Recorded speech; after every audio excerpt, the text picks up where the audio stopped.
Kalau bersetubuh di siang hari pada bulan Ramadan, laki-laki kena ganti puasa 2 bulan turut-turut. Kalau onani bulan Ramadan, kira macam mana?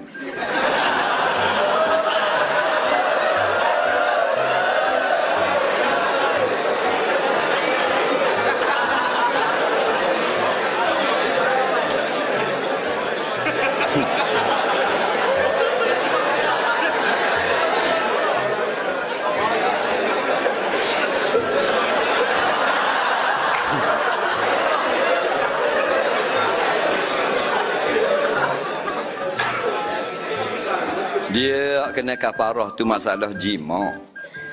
Nampak? Ulama sekolah kita manja ma'a imra'atahu. Nampak? Siapa yang jima, orang ni bukan jima. Tak kena, walaupun haram berdosa besar, kena laknat kerana tak merhati bulan Ramadan, kafarah tak ada. Tapi yang peliknya kita buat kuliah di penjara, tak ada soal gitu.